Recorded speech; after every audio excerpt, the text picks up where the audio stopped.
In 2023, we had one of the slowest years in real estate history in terms of the amount of home sales. On an annualized rate, it was barely 4 million sales. Well, guess what? We're on track to have another abysmal year in the housing market in 2024 because things are not improving and people are still not buying houses. Now, I understand there are markets across the country where there are still bidding wars and there are still homes that are being sold within a few days. That still does happen in certain hot markets where inventory is low and demand is high. But that is not the typical formula of what's happening across the nation right now. In fact, as of the March numbers, according to National Association of Realtors, the home sales in March of 2024 was the biggest decline in more than a year. Which is kind of funny because March is the first month that we actually have spring. And spring is the typical time of year when the housing market starts ramping up and everybody starts buying, right? Well, not this year or last year either for that matter. In fact, it was even worse than last year. US home sales in March of 2024 went down by 4.3% on an annualized basis from the previous March. And on top of that, the annualized sales prediction for this year based on March sales was 4.19 million. So that's what they think is going to be the number of homes sold throughout the year if we stay on this sales track. And of course, Wall Street decides to turn any news into positive news for the stock market lately because their prediction for March was 4.17 million and it actually came in at 4.19, which is higher than their prediction. So they look at that as good news. But here's the thing, guys, people see this and they're like, well, how come the median home price is still going up? Well, I'm not going to get into a huge explanation in this video because I'm actually going to make a full video pretty soon on why the median home price is a complete lie right now, and you can't trust that as a measure of the overall housing market because the median home price in March went up 4.8% year over year to $393,000 according to National Association of Realtors. However, home prices are still down from its peak pretty substantially, okay? Because June of 2022 was the peak of home prices, and back then it was $413,800. So you still have home prices down a cool 20 grand on a median basis when you look at the highest that they've ever went. But even though it's going down, I would still say that you cannot trust the median home price right now, guys. So look out for that video. When I make it, it'll be titled something like "The Median Home Price is a Lie" or "Why You Can't Trust It," something like that. This is all good news for would-be home buyers because not only are the amount of sales in the toilet right now, but inventory is going up, okay? As of the March numbers, inventory is up 14.4% from last year, up to 1.11 million units, guys. So that is really good news. We are seeing the housing market slowly start to come back to reality. It's definitely slow. It's not happening fast, but it is happening nonetheless. And you can look at certain areas like San Francisco. Look at my video I did a couple days ago. You saw a house there that sold for 50% less than it sold for back in 2019, in 2024. There are markets where home prices are falling substantially right now. I know that's an extreme example. You're not going to see that in most places, a 50% price drop. But it's happening already is the point. And I think the people who don't want to believe this the most are the people who live in the Northeast because they are literally experiencing a different market, okay? Because the home sales in the Northeast was the only region across the country in March where it actually went up by 4.2% instead of down by the same figure. So if you live in the Northeast, you could almost say that a lot of the housing market news doesn't apply to you until it does, because one day it will. One day there will be an abundance of inventory there and prices will come down. But that day has not come yet and it's still going the other direction. But the western half of the United States is seeing the biggest decline in home sales at 8.2% lower than a year ago. So that's where you're really seeing these big drops in activity right now. And here's the thing, this is not going to improve anytime soon because we're starting to see mortgage rates tick back up right now. They're not going down. Everybody's been promising lower mortgage rates by the end of this year, and guess what? They're going back up. because the Treasury market is having a field day. They want a higher return on investment for investing in these government bonds, which is making mortgage rates go up because the 30-year mortgage is tied to the 10-year Treasury market. So basically everybody's on the same page with this, saying, you know what, the only way we're going to see affordability improve meaningfully is in the housing market is when we see inventory come back, which is why I think Florida is going to see affordability return much closer to what people can afford over the next few years, because we're already seeing inventory explode here. So the question is it going to happen where you live? Even some of these top economists, they're only forecasting 4.6 million annualized home sales in 2025, guys. So that is not a whole lot better than the situation we're in right now. You know, if right now the annualized rate is predicted to be 4.19 million, having 4.6 million is an extra 400,000 homes sold across the entire country in a year. So it is more, but it's not a whole lot more. And guess what? That forecast is based solely on the fact that they think mortgage rates are going to come down. So they're saying, you know, if mortgage rates come down in 2025, that's what's going to fuel that extra 400,000 home purchases. But another big issue is that a lot of people can't even afford the house that they're in right now, okay? In fact, Alan, he sent me this story about this person that had a 30-year mortgage with a 5.25% rate, and they owed $370,000 on it. This person was starting to feel some job insecurity, thinking that they might get let go soon, which is really a sign of a strong economy. Anyways, and what they decided to do was do a loan modification to try to lower their monthly payment, you know, in anticipation of maybe losing the job, thinking, well, this is a smart move. If I can lower my house payment, then maybe if I do lose my job, I don't have to worry about losing my house. So on the surface, it's a smart idea. The problem is when this person actually went to go do the loan modification, they were supposed to get it extended for 10 more years. That's usually what happens, and that even then usually only applies to an FHA mortgage. They turn your 30 into a 40-year and lower your monthly payment. But in this person's case, what happened is it got stretched out to 52 years. How this is even possible, I have no idea. In fact, they talked to experts in this story. Nobody knows how this happened, so we'll talk about this in a minute. But long story short, this person has a 52-year mortgage, and on top of that, their monthly payment hasn't really gone down.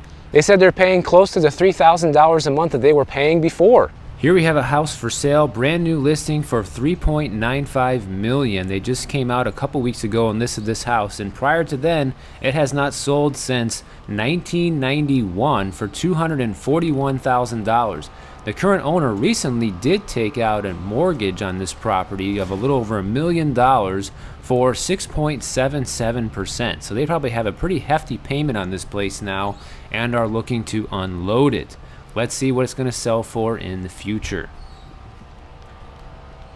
So the first thing is everybody's baffled by how this person even got a 52-year mortgage, because nobody, even people who've been in the mortgage business for decades, has ever heard of this. So that is already, you know, big red flag number one, because typically if you're going to do a loan modification and get your payments lowered, then what will happen is they're going to take your 30-year mortgage and turn it into a 40-year mortgage, and that's also usually only available to FHA borrowers, which is I made a video about that last year, you know, talking about kicking the can down the road. If people can't already afford their cheap FHA mortgage at 30 years and they lower the payment by $200-300, giving you a 40-year, you're saddled up with higher debt, more debt, that takes longer to pay off, and before you know it, you're going to find a way to fill up your monthly budget with that extra $200 or $300, even if it's no fault of your own, through the increased cost of living, and within a few years, you're right back to square one, can't afford your house payment. And then they say that the other big red flag about this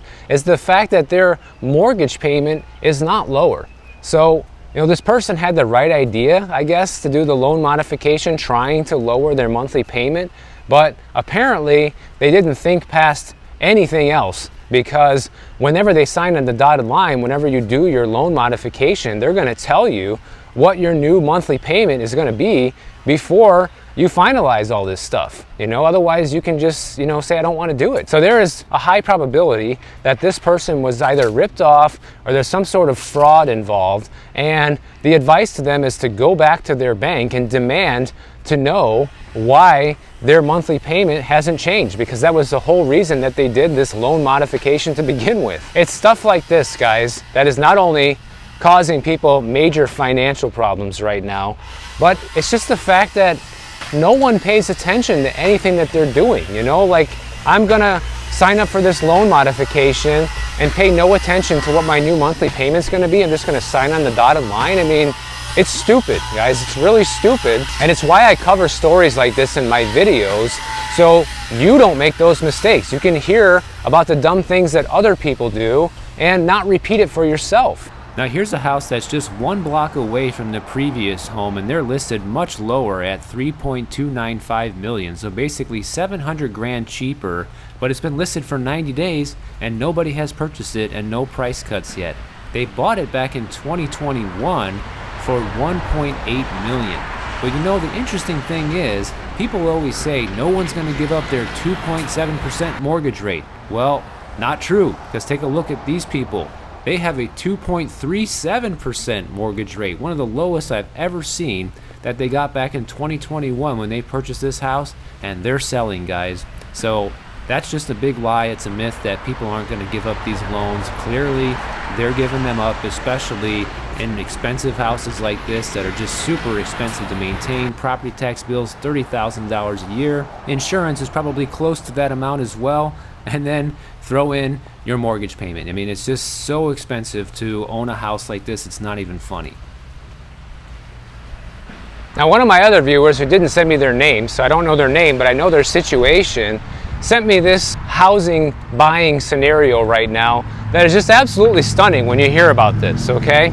So he lives over in Houston, Texas, and he says he's been searching for a house since February of this year and only found one house that he liked enough to put an offer on, okay? And this guy can afford to put a 70% down payment for a house, which, by the way, for anybody who doesn't know, is completely unnecessary. You don't need to put a 70% down payment or anywhere near that to buy a house, but probably this person just wants to lower their monthly payment as low as possible, okay? That's the idea anyways. Then he goes on to say, but even with a 70% down payment, the monthly payments are still higher than what I would like to see. He says even with that down payment, the monthly costs, which includes insurance, taxes, HOA, interest, and principal, it's still between $1,900 and $2,100 a month on a 30-year loan. And this guy is smart financially, because he has investments right now that he says is paying 100% of his monthly rent. So this guy's living for free off of his investments, which is really smart. And he says most of his friends that have purchased a house in the Houston area over the past 3 years have a tax payment, just a property tax bill, that is higher than his monthly rent. And this includes having a homestead exemption, and he says they're struggling to make the payments. So he says his household income is $174,000, but even so, he doesn't want to spend more than $350,000 on a house. He's like, you know what? This is absolutely terrifying for people who are buying right now, because I'm putting a 70% down payment and I'm still looking at a $2,100 a month payment. And most people, they buy these houses, they put nothing down. You put 5% down, 10% down, and this guy doesn't want to make the payment at 70% down. Now, clearly, he's very conservative with his money and wants to keep his monthly as low as possible, which I don't blame him. Now, he did say in here that part of the reason that the monthly payment is still too high is because he's looking at a lot of townhouses, and the HOA fees on these townhouses are anywhere between $500 and $900 a month. And that's why he's still looking at $1,900 to $2,100 a month, even with 70% down. But to be honest, guys, I've looked at this calculation for myself, and once you start going above 30% down on a property, especially at these interest rates, you're not going to be lowering your monthly payment by that much. So personally, I don't think it makes a whole lot of sense to do this, to put down that huge of a down payment. If you're gonna be going for that much down, you might as well just save up the rest and just pay cash, is kind of my mindset on this. The thing is here that I wanna make a note of, that's how expensive it is for people to buy just an average home. You know, a $350,000 home is nothing crazy. That's still under the median home price across the country, and somebody who's this financially well off is nervous about pulling the trigger. And then you have other people that just do it willy-nilly, that put 5% down and say, we'll figure the rest out later, which is, I think, how the vast majority of people handle it, unfortunately. And that's ultimately one of my base cases of why I think we're gonna see a lot of inventory in the future, because all these people signing up for these massive house payments are just gonna get crushed with, you know, higher household debt, more bills, higher insurance payments, property taxes going up, and there's gonna come a point where they can't afford it, especially if there's a job loss. I'm using a lot of your stories today and things that you guys have sent me. And one of my other viewers, Joe from Arizona, he wanted me to mention in one of my videos about the importance about having a paid off home in retirement, because he's already retired, and he says that when he was working, him and his wife were just regular average working people. They bought their first house in a working class neighborhood in their 20s, and they moved up 3 times throughout their life to achieve their dream house in a suburban area, but they were always house poor, meaning that a lot of their monthly income was just going towards making the house payment, didn't have a whole lot of money left over for anything else. But even though they were house poor, they always made their mortgage payment. They never defaulted, okay? They made it through. 60 years old, he couldn't work anymore, so his house was almost paid off. They decided to sell the house. He was living in New York at the time, and they moved to Arizona. They used their savings to live for 2 years and now live on Social Security, okay? But he said the reason they're able to get along fine with their finances is because they have no mortgage or rent payment. He just wants me to tell people that if that's not your situation, retirement will likely never be in your future if you always have a rent or mortgage payment. Now, this has been the formula for people to retire for a very long time.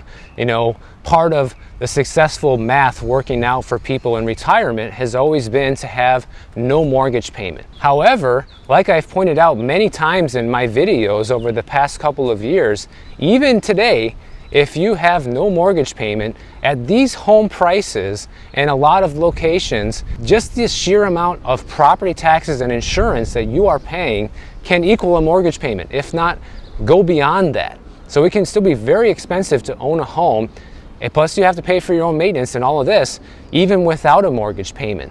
So having no mortgage does give you a better shot at retirement, but it does not guarantee it anymore. Now clearly, Joe is lucky because he lives in Arizona, and it's one of the few places I have not heard of major increases in homeowners insurance there. So, and plus their property taxes are pretty low. They probably have a very affordable home. So I do agree with Joe that this is going to give you a better shot at retirement by having a paid off home, but make no mistake, guys, by no means is it a guarantee anymore, unfortunately, just because of the state of affairs. You know, like when you just look at the expenses to own a home now, even with no mortgage, it's just too high. So I'm not saying don't do it and don't aim for this. What I am saying is don't count on this being your savior of actually being able to retire, because it did work for him, but it might not work for future generations, especially if you're in your 20s or 30s right now and retirement is very far away. Who knows what things are going to cost then? So still aim for having that paid off house, but don't expect it to work miracles for you. Now, Steve sent me this last story about home builder stocks, okay? And the home builder stocks right now are starting to fall because housing starts are down by 14.7% right now. Now, the reason why this matters is because home builder starts going down is a sign that the housing market is really cooling off, which we already know. We already covered a bunch of that in this video, other things that point to this, but now the home builders are starting to catch on, because as of the March numbers, it was a 14.7% year-over-year decline in home builder starts. And this is actually the steepest drop in home builder starts since April of 2020. But the thing is, guys, they already have so many construction projects in the works, and we're still going to see a lot of inventory delivered to the market over the next few years with what they've already started to build. But the reason that these builders are pulling back, that you have to realize, is because they're not selling houses, guys. They have to give people these massive incentives right now, big price cuts, lots of free giveaways, lots of mortgage interest rate buy downs, different things like that to entice people to buy. And it's still hard. They're still struggling with 8 or 9 months of inventory supply, even with all of those goodies that they're handing out. So they're like, you know what? Maybe it's time to scale this back a little bit because people are just not buying these houses. So while this isn't the greatest news for future inventory for the market, it is a sign of the times that that's how slow things are right now, that even the builders are saying, maybe we should sit this one out and take a step back and see what happens. Maybe we should try selling all the houses we're already building and not worry so much about building more yet. So we'll see what happens. It's definitely going to be an interesting next couple of years with real estate. So if you guys enjoyed this video, make sure you subscribe to the channel. And if you don't want to wait for my next video to come out, check out this one on the screen right over here, and I'll see you in the next one.